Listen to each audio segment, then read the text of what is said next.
नमस्कार सभी को, मैं आशीष मोहन स्वागत करता हूं आपका। और साथियों, जैसा कि आप जानते हैं कि कल 11 मार्च को गृह मंत्रालय ने एक नोटिफिकेशन जारी किया है। किसके बारे में? सीएए के बारे में। ठीक है, तो उसी से कुछ जुड़े हुए अहम सवाल जो जिनका मतलब आप जवाब ढूंढना चाह रहे हो, या ऐसी उसकी कुछ बातें जो आपको पता नहीं है, पता होनी चाहिए, जिससे कि आप उसमें भ्रमित ना हो जाए। ठीक है, जैसा कि हमने देखा था कोविड से पहले जो दिल्ली में था कि सीए के खिलाफ जो है कितना बड़ा एक प्रदर्शन हुआ था।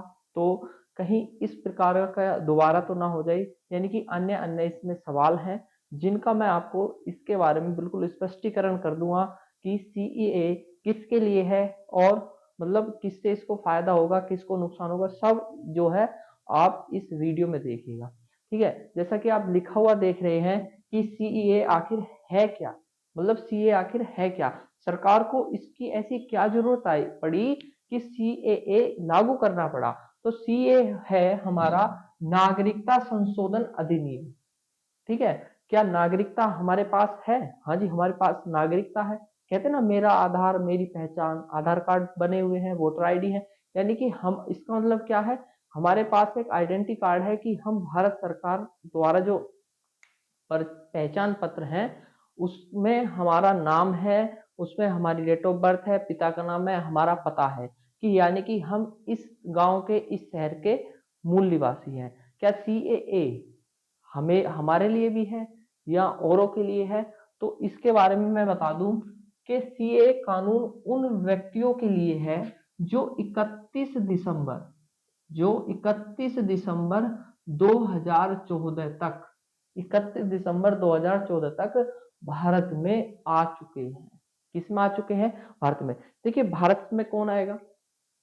भारत में विदेशी आएंगे। ठीक है, विदेशी किस प्रकार से आएंगे? दो तरीके से आते हैं। या तो विदेशी पासपोर्ट से आते हैं, जैसे जाते हैं ना, पासपोर्ट वीजा बनाकर आते हैं और वो तय समय में भारत से वापस नहीं जाते हैं और भारत में ही रह जाते हैं। आ तो जाते हैं और लेकिन वापस नहीं जा पाते। दूसरा तरीका क्या है? जो हमारे पड़ोसी देश हैं, जैसे बांग्लादेश है, म्यांमार है, भूटान है, नेपाल है, पाकिस्तान है, अफगानिस्तान है, यहाँ से लोग आ जाते हैं। कहते हैं ना, घुसपैठ ही आ गए, यानी कि घुसपैठ करके आ जाते हैं बिना किसी कागज के और भारत में आके रहने लगते हैं। ठीक है, तो इनके लिए जो है व्यवस्थाएं हैं सीए के अंदर। किन कि क्या इसमें जो है सबको रजिस्ट्रेशन या क्या है, मैं आगे बताऊंगा। लेकिन मेन बात यह है कि जो 31 दिसंबर 2014 तक भारत, उससे पहले, ठीक है, भारत में आकर बस गया है, उन्हें नागरिकता देने का प्रावधान है।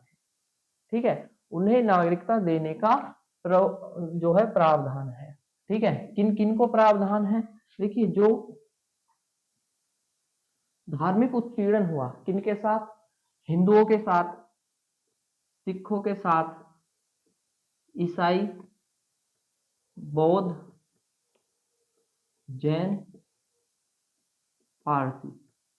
ठीक है, जो इन धर्म के लोग हैं, ठीक है, और वो भारत में आ गए हैं, भारत में शरणार्थी हैं, या उन्हें पूरे विश्व में कोई और देश नहीं दिखा, उन्होंने दिखा कि हमारे लिए रहने के लिए जो अनुकूल देश होगा वो भारत होगा, और वो भारत में आ गए हैं। ठीक है, उन्हीं को, यानी कि इन्हीं धर्मों के लोगों को क्या दिया जाएगा? नागरिकता देने का प्रावधान भारत सरकार द्वारा दिया जाएगा। देखिए, इसमें मुस्लिमों को नहीं रखा गया, मुस्लिमों को नहीं रखा गया है। ठीक है, ऐसा नहीं है कि जो देश में मुसलमान है उनको भगा दिया जाएगा।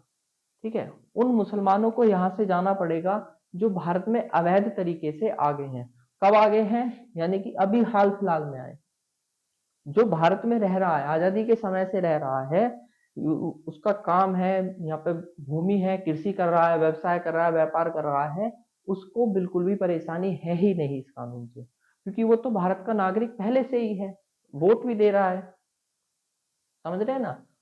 आपके गांव शहर में है, अगर उनको कोई भ्रमित कर रहा है कि भैया आपको भी यहाँ से जाना पड़ेगा, तो आप उनको समझाइए कि ऐसी यहाँ पर कोई भी बात नहीं कही गई है भारत सरकार द्वारा कि जो जितने भी मुस्लिम हैं उनका बहिष्कार किया जाएगा।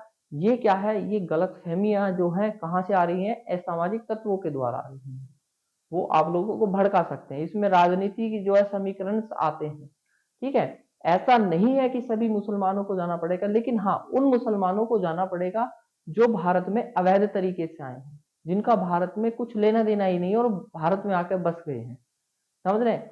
यानी कि जिनके पास भारत का प्रॉपर क्या है, उनका आइडेंटिफिकेशन है, आईडी है, सब है, वो भारत से जाएंगे ही नहीं, वो भारत में ही रहेंगे, भारत के नागरिक हैं वो, ठीक है। उनको भारत में अधिकार है रहने का और रहेगा, ऐसा नहीं है कि आगे जाके बंद हो जाएगा, रहेगा। अगर सपोज करो कोई आपके पास में 50 वर्षों से रहता, वो व्यवसाय भी कर रहा है, उसका अपना मकान भी है, भाई उसको कौन निकाल सकेगा, ठीक है, उनको कोई नहीं निकाल सकेगा। हालांकि सरकार ने क्या किया है कि एक बड़े स्तर पर इन चीजों को रोकने के लिए जो है, जो घुसपैठिया हैं, या मैं कह सकता हूँ कि जो बाहर के जो लोग हैं वो भारत में आके बस रहे हैं, कहीं ना कहीं आपका हक भी मार रहे हैं, वो अवैध तरीके से राशन ले रहे हैं, अवैध तरीके से जो है जमीनों पे कब्जा कर रहे हैं। तो उन चीजों को रोकने के लिए सरकार ने क्या किया है, सीए लागू किया है, ठीक है। तो सीए किस साल पारित हुआ था, किस साल सीएए पारित हुआ था? देखिए सीए पारित हुआ था आपका 2016 में, ठीक है। ये लोकसभा में तो पास हो गया था उस समय, लेकिन राज्यसभा में क्या हो गया था, इसमें अटक गया था, ठीक है। कहाँ अटक गया था, राज्यसभा में अटक गया था। लेकिन वापस कब हुआ, वापस कब इसको इस पे जो है चीजें हुई, ये 2019 में, क्योंकि 2019 में इलेक्शन आ गया, सरकार दोबारा आई नरेंद्र मोदी जी के नेतृत्व में भाजपा की, और फिर से इसको जो है 2019 में इसको जो है पेश किया गया, जिसमें लोकसभा में पास हुआ और राज्यसभा में भी पास हुआ। उसके बाद इसमें क्या हुआ कि 10 जनवरी को इसमें क्या किया गया कि 10 जनवरी को 10 जनवरी 2020 को ये पूरी तरीके से लागू हो गया। क्यों लागू हो गया कानून, क्योंकि क्या नियम है कि जब तक राष्ट्रपति के हस्ताक्षर नहीं होंगे लागू नहीं होगा। तो ये लागू हो गया था, राष्ट्रपति जी ने इस पे क्या कर दिए थे, हस्ताक्षर कर दिए थे। उस समय के तत्कालीन राष्ट्रपति कौन थे, रामनाथ कोविंद थे, और उन्होंने उस पर हस्ताक्षर किए थे। उसके बाद क्या हुआ भैया, उसके बाद ही तो आपने देखा होगा ना कि दिल्ली में एक बड़े स्तर पर क्या हुआ था, सीएए के खिलाफ प्रदर्शन हुआ था या नहीं हुआ था?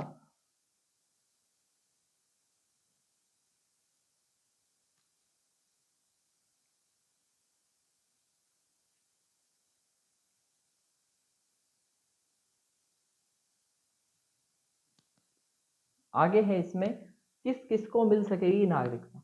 तो मैं पहले ही बता चुका हूं कि इसमें हमारे जो है विशिष्ट धार्मिक समुदाय जैसे हिंदू है, सिख है, जैन, बौद्ध, ईसाई, पारसी, इनको मिलेगी।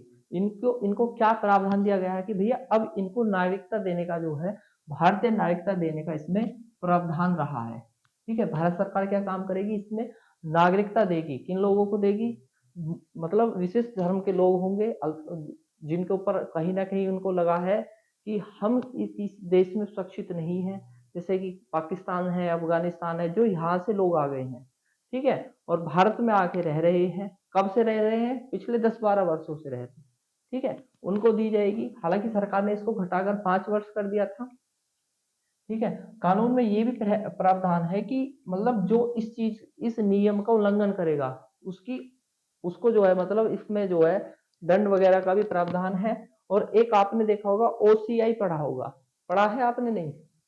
ओसीआई, देखिए ओसीआई क्या होता है, ओसीआई होता है ओवरसीज सिटीजन्स ऑफ इंडिया। ये 2005 का था, जो नागरिकता अधिनियम बना था 1955 में, ये उससे आया था, ठीक है।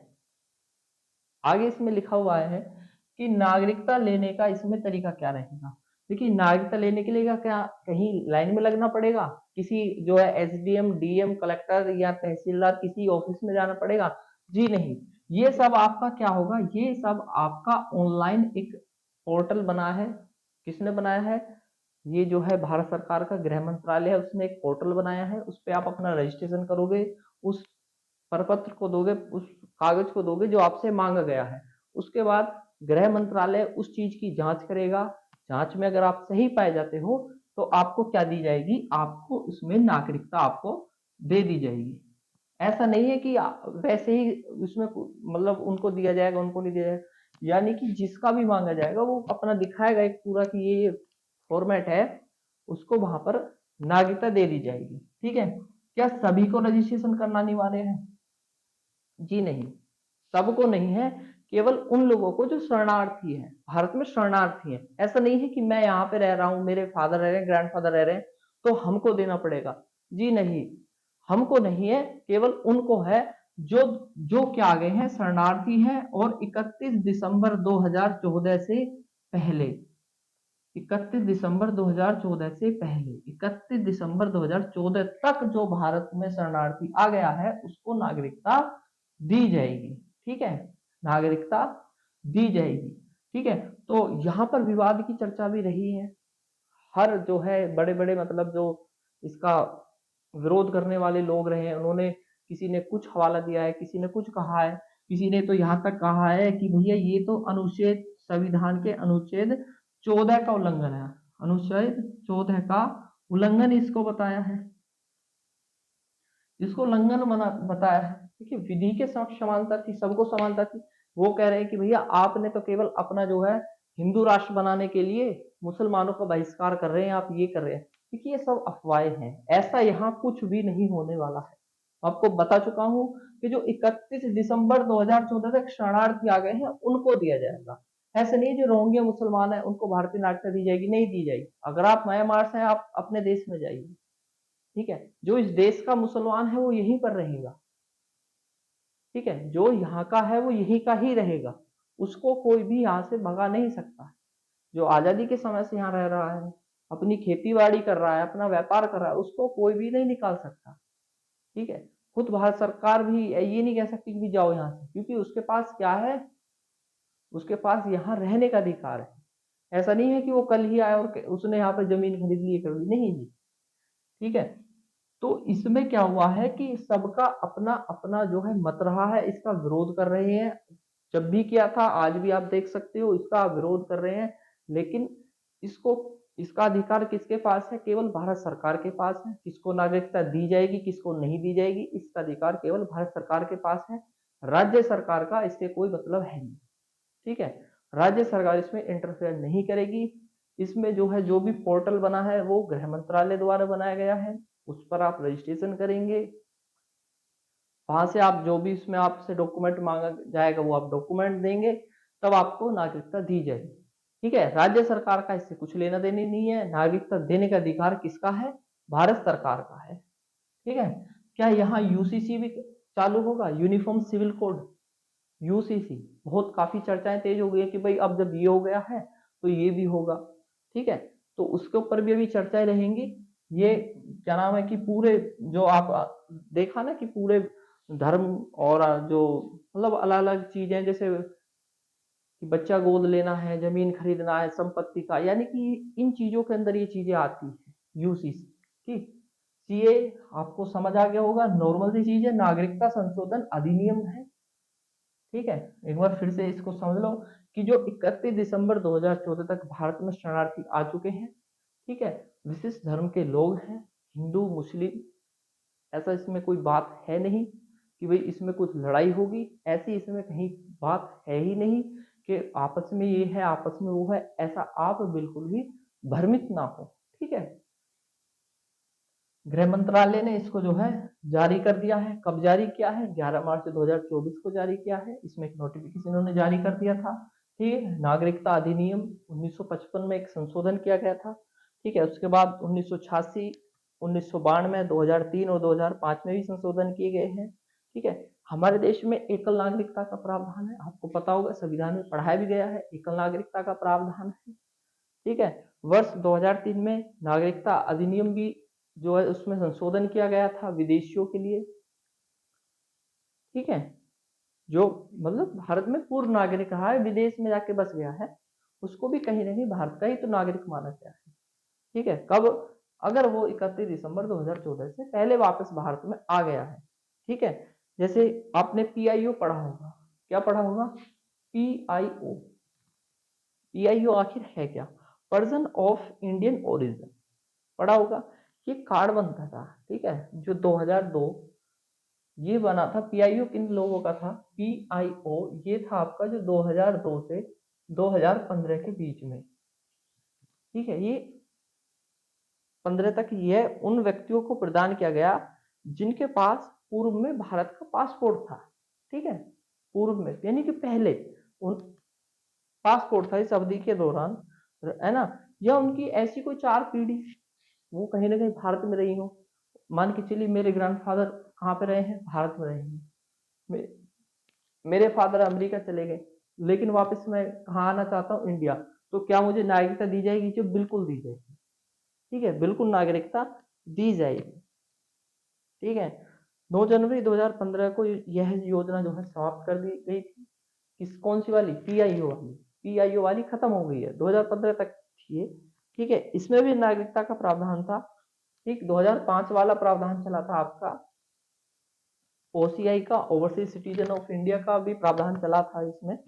ठीक है, यह कार्ड उन व्यक्तियों को प्रदान किया गया जिसकी 3 पीढ़ियों में से किसी का जन्म भारत में हुआ है। कार्ड धारक को आजीवन वीजा रहित, यानी कि उसको वीजा की कोई जरूरत नहीं भारत में, ठीक है, अनुमति दी गई। ठीक है, इस प्रकार से नागरिकता के अलग है। आप जब संविधान पढ़ेंगे इसके बारे में पूरा एकदम जो है भाग 2 में इसके बारे में कहा गया है, अनुच्छेद 5 से 11 भारत में नागरिकता के लिए है। ठीक है, उसमें और जो नागरिकता से जुड़ी हुई बातें हैं आप उसमें पढ़ोगे। ठीक है, उम्मीद है कि आपको ये समझ में आ गया होगा। किसी प्रकार की आप भ्रमित अफवाहें, गलत चीजों पर ना जाएं। ठीक है, अच्छे से रहें, शांति से रहें। ठीक है, एकता का प्रतीक हमारे देश में रहा है हमेशा। ठीक है, खुशहाल रहें। नमस्कार, जय हिंद दोस्तों।